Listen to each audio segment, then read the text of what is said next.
Este é o trabalho de conclusão de curso da aluna Jéssica Rotzlewski, intitulado Proposta de Adequação do Porto de Itaguaí à Convenção Internacional de Tratamento de Água de Lastro. Ele foi defendido no dia 7 de dezembro de 2020, às 16 horas. A banca foi composta pelo professor Ricardo Abranches Félix Cardoso Júnior, professor Ivene Moreira e Silva, e eu, Marcos Teixeira, professor orientador. Então, o trabalho é uma proposta de adequação do Porto de Itaguaí à Convenção Internacional de Tratamento de Água de Lastro. Bom, qual o grande objetivo desse trabalho, né?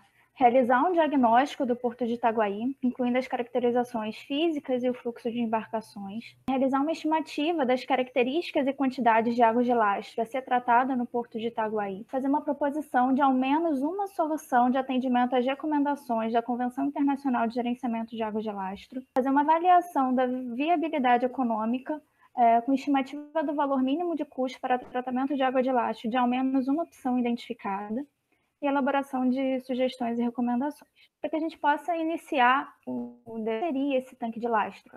Ele é um compartimento localizado geralmente no ponto mais baixo do casco do navio, que ele tem a função de ajustar o calado, a flutuabilidade e o trim, que seria a inclinação longitudinal do casco. Condições operacionais que precisam ser garantidas seria a adequada estabilidade transversal e longitudinal da embarcação, a integridade estrutural, a imersão adequada do hélice. Então, existem diversos tipos de navios, os lastros estão localizados dependendo da operacionalidade de cada navio, conforme pode ser observado na figura ao lado. Os lastros eram preenchidos por materiais sólidos como rocha, areia, telha, muitos anos atrás. A partir de 1880, os navios passaram a utilizar cada vez mais a água como lastro. E para que ela consiga também garantir as condições operacionais do navio, tem que existir um equilíbrio entre a carga que existe dentro do navio e o lastro que também é inserido. Então, quando o navio está vazio, o seu centro de gravidade se eleva, gerando uma instabilidade que pode ser suprida pela água de lastro, como pode ser observado na figura 1. Em contrapartida, quando ele está cheio, a água de lastro é liberada, observado na figura 3, tendo o preenchimento de carga e o lastro sendo liberado. Bom, além da água de lastro precisar garantir as condições operacionais do navio, ela deve apresentar um gerenciamento adequado para evitar e minimizar o impacto de introdução de espécies exóticas provindas de navio. Então, uma troca de água de lastro no oceano é um dos procedimentos descritos na Convenção Internacional, que ele minimiza a transferência de organismos invasores, principalmente pela diferença de salinidade existentes no meio do oceano e existentes nas águas próximas do porto, que muitos organismos não conseguem sobreviver, né, justamente por essa diferença de salinidade. Bom, existem diversas legislações, né? A legislação principal que rege sobre o gerenciamento de água de lastro é a IMO, que é a Organização Marítima Internacional, que ela entrou em vigor em 1958, com o intuito de proporcionar segurança ao transporte marítimo envolvido no comércio internacional. Ela instituiu, em 1990, o Comitê de Proteção do Meio Ambiente Marinho, que seria um grupo de trabalhos voltados apenas para o estudo de águas de lastro. Em 2000, ela criou o Globalast, que é o Programa Global de Gerenciamento de Águas de Lastro, com o intuito de auxiliar os países em desenvolvimento a seguir as diretrizes da IMO e tentar preservar, né, os ambientes marinhos, evitar a eliminação de espécies invasoras. Em 2004, foi criada a Convenção Internacional para o Controle e Gerenciamento de Águas de Lastros e Sedimentos dos Navios, onde o Brasil ele foi o segundo país a assinar essa convenção. Porém, só em 2010 que ele ratificou a IMO, né, desse pedido de ratificação da Convenção Internacional.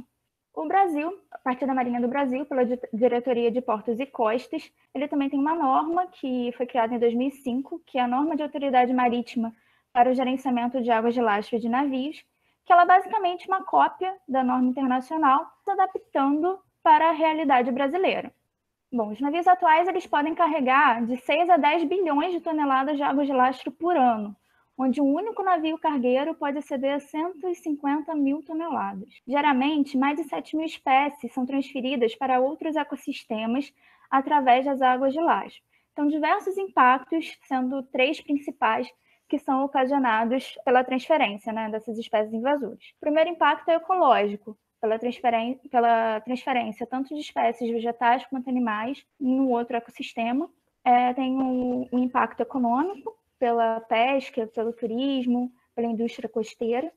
e também na saúde humana, podendo até ocasionar a morte. Um dos organismos invasores, né, que foi introduzido no Brasil foi o mexilhão dourado, o molusco bivalve, que lembra uma concha, que ele é nativo da Ásia, foi trazido para o Brasil, provavelmente por navios comerciais provindos da China e da Coreia do Sul.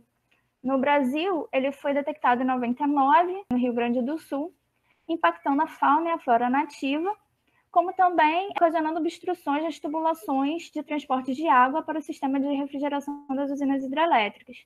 Então, a partir de todos esses impactos, o Ministério do Meio Ambiente teve que criar uma força-tarefa nacional para mitigar a transferência dessa espécie invasora. Uma outra espécie invasora é o coral-sol, que ele é nativo do Oceano Pacífico, né? No Brasil, ele foi detectado em 1980, incrustando plataformas de petróleo e gás na Bacia de Campos. Em 1990, ele invadiu os costões rochosos da Baía de Ilha Grande, onde começou a se disseminar em costões rochosos, recifes de corais, navios de perfuração. E ele teve impactos também nas espécies nativas, quanto também na pesca, porque a introdução dessa espécie acabou minando as espécies nativas de corais. Né? Em todos esses impactos também, o Ministério do Meio Ambiente criou um grupo de trabalho para combater o coral-sol. Bom, frente a todos esses impactos, né, tecnologias precisam ser criadas para tentar mitigar esses impactos, só que essas tecnologias devem levar em consideração alguns aspectos. O primeiro aspecto seria a segurança relacionada ao navio e à tripulação.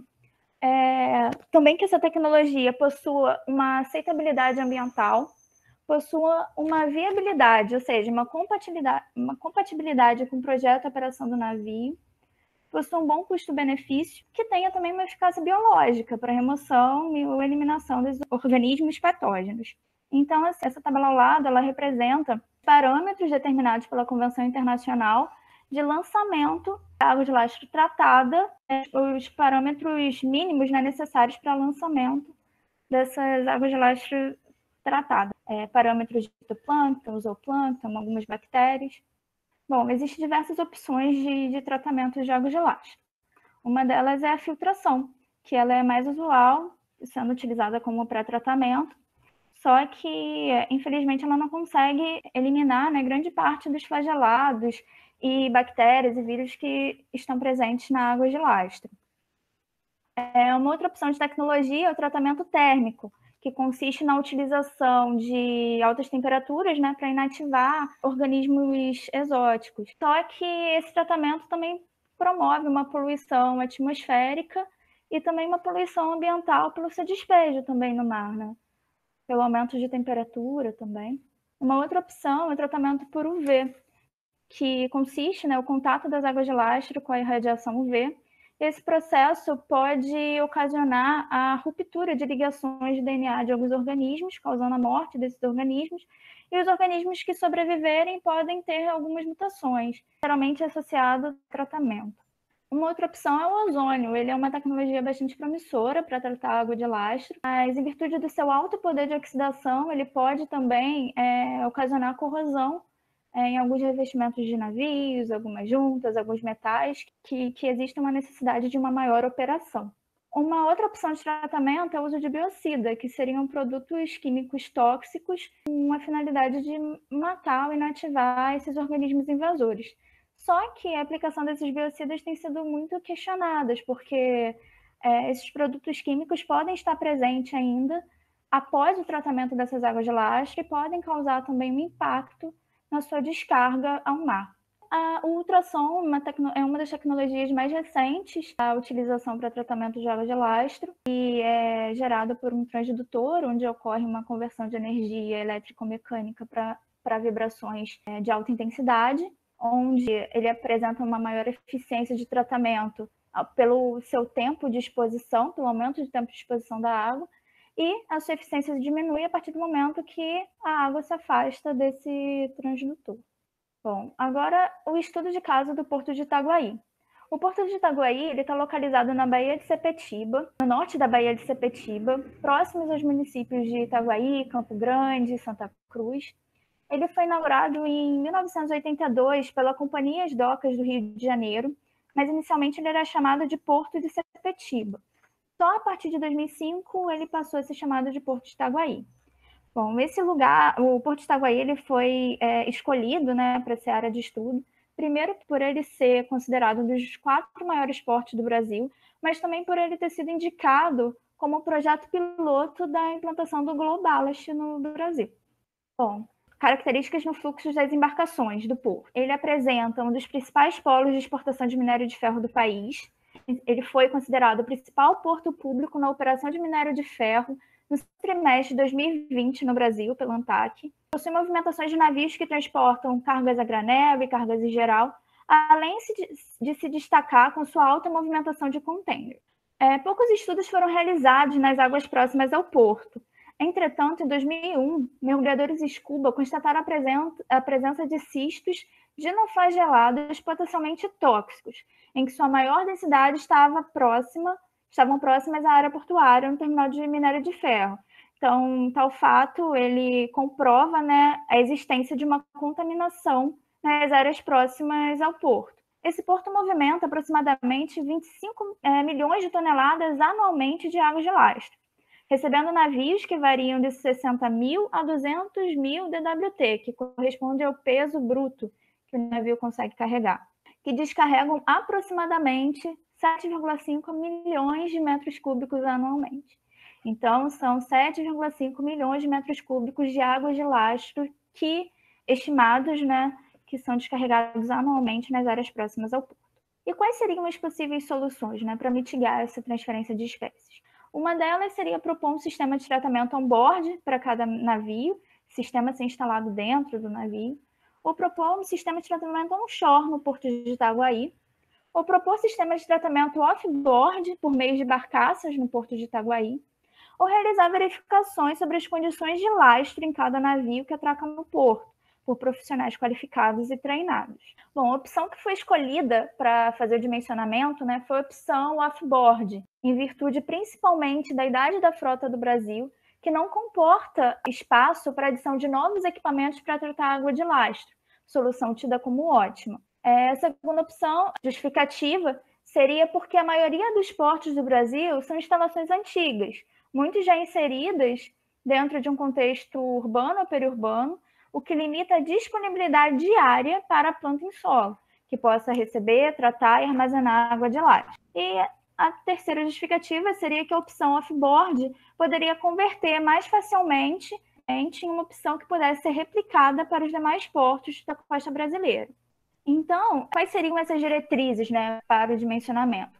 Foi considerado o uso de uma barcaça comum, como essa da foto à direita, onde ela tem 95,20 de comprimento, 20 de largura, com capacidade nominal de 7 mil toneladas e um pontal, que seria a distância da quilha até o convés, essa distância aqui, de 6 metros. Cada barcaça terá somente uma tecnologia de processamento. O espaço da barcaça será ocupado por tantas linhas de processamento quanto possível, não se considerando mais de uma cota de instalação, todos no convés. Cada linha terá sua própria unidade de bombeamento, restringida pela capacidade de processamento indicado pelo equipamento mais restrito na linha. Todos os equipamentos serão alimentados por um grupo gerador e todas as tecnologias serão montadas em contêineres independentes de 40 pés, soldados na barcaça. Então, a gente tem uma barcaça onde serão instalados contêineres independentes. Container de 40 pés tem aproximadamente 12,20 de comprimento e 2,5 de largura. E dentro dessa barcaça vão ser colocados 36 contêineres, cada container contendo um sistema de tratamento independente com grupo gerador, sendo que nessa barcaça, cada barcaça terá apenas um sistema de tratamento.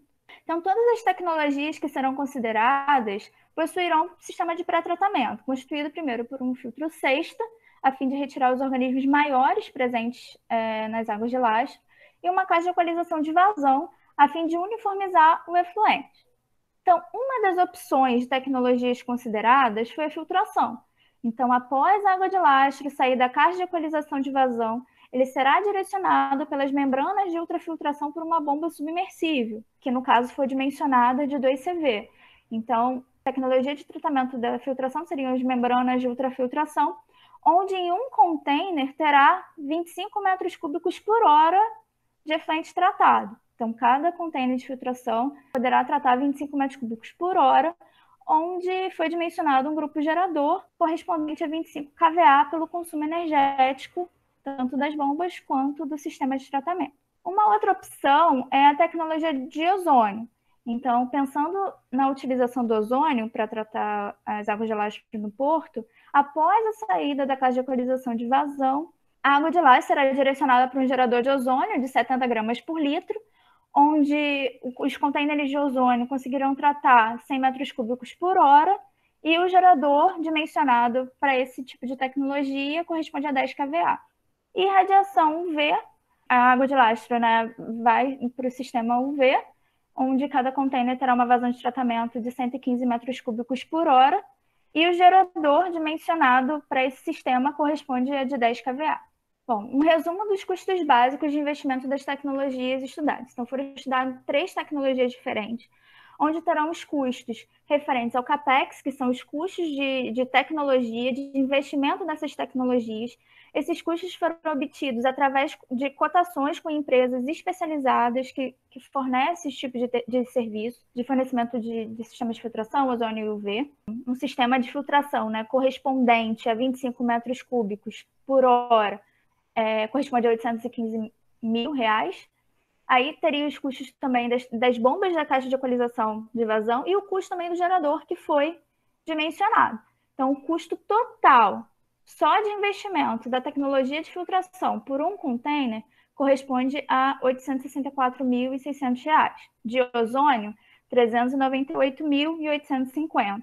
E radiação UV, R$ 443.850. O OPEX corresponde aos custos, né, relacionados às operações. Só que a única operação que está sendo considerada nesse caso é o consumo de energia. Então, foi considerado, né, esse consumo de energia foi também disponibilizado pelos fabricantes, pelas empresas, né, que fornecem esse tipo de serviço. E esse consumo de energia da bomba também pela especificação de cada bomba. Então, qual seria o consumo de energia gerado por mês? Seria o custo do gerador, porque esses sistemas estão ligados no gerador.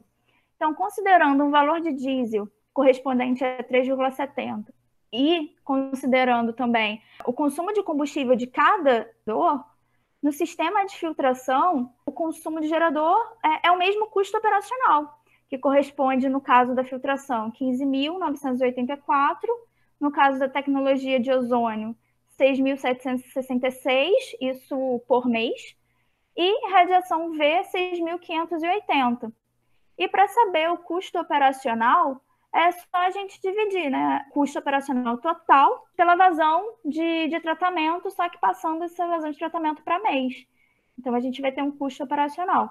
No caso do sistema de filtração, corresponde a 0,88, no sistema de ozônio, 0,09 e de radiação UV, 0,07 aproximadamente. Bom, o resumo dos custos básicos de investimento pelas barcaças. Então, a tabela anterior estava relacionado a um container. Então, replicando esses valores pela barcaça, então considerando que cada barcaça são 23 containers, o sistema de filtração custaria, né, como CAPEX, 31.125.000 aproximadamente, o de ozônio mais de 14 milhões e de radiação UV quase 16 milhões. E o custo de operação seria também o custo de diesel, né, de combustível, cada sistema. E a capacidade nominal da barcaça, considerando a tecnologia de filtração, seria 900 metros cúbicos por hora, da tecnologia de ozônio, 3.600 metros cúbicos por hora por barcaça, então, em radiação UV, 4.140 metros cúbicos por hora. E o custo operacional é o mesmo do OPEX. A avaliação das alternativas propostas se dará com base na sua performance econômico-financeira, qual indica o menor custo de tratamento de águas de lastro por volume tratado, que seja necessário o suficiente para zerar o valor presente líquido. Seguindo essa primeira condição, seria considerar a vida útil de 5 anos, uma taxa de remuneração de capital de 6,6% ao ano, o custo do diesel para o funcionamento do gerador e, como remuneração, o valor necessário para fazer o VPL, zerado após os 5 anos, dado em real por metro cúbico tratado. Só que o que acontece? Para atendimento integral das necessidades encontradas do porto de estudo, as barcaças serão sujeitas a períodos de ociosidade por terem capacidade de tratamento anual superior a 7,5 milhões de metros cúbicos por ano, que esse valor corresponde a 856,16 metros cúbicos hora. Então, qualquer tecnologia que foi estudada consegue atender às vazões necessárias pelo porto. Devido a isso, o custo com diesel será inferior ao proposto para a operação 24/7, caso ele funcionasse 24 horas por dia, e, porém, a remuneração prevista para o capital investido deverá ser maior. Então, considerando, né, a vazão de tratamento, de filtração, o sistema teria 5% de ociosidade, o de ozônio teria 76%, e de radiação UV, para atender as necessidades do porto, 79%. Frente a isso, né, foi realizado o VPL e se constatou que o ozônio ele apresentou um menor custo por metro cúbico tratado, que corresponde a 0,55. Então, esse é o custo mínimo a ser cobrado para o tratamento da água de lastro, de forma a remunerar o capital investido, considerando o caso do Porto de Itaguaí. Não estão sendo considerados valores referentes à mão de obra, ao licenciamento da tecnologia, aluguel, compra da própria barcaça. Ou seja, representa um custo mínimo esperado, a partir do qual o sistema não poderá ser considerado viável economicamente. Então, essa planilha apresenta o fluxo de caixa relacionado especificamente para o Porto de Itaguaí. A gente consegue comprovar que o VPL realmente foi projetado para que ele fique zerado. Então, esses custos, pensando na desfiltração, né? Onde esse custo anual seria o quê? Seria o custo do investimento da tecnologia, mais o custo de diesel.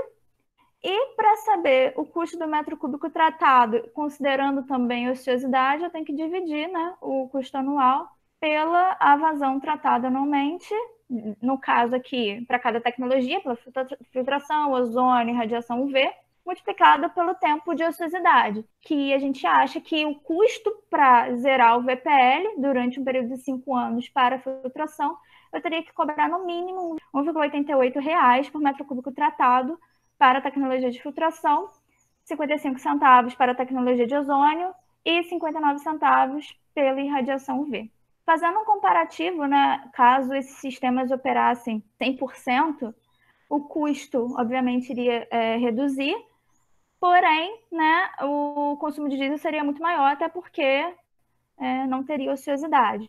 Então, na filtração, né, passaria a ser R$ 1,83, o uso da tecnologia de ozônio seria 20 centavos e de radiação UV corresponderia a 18 centavos. Bom, a quantidade de água de lastro descarregada no Porto de Itaguaí é 7,5 milhões de toneladas.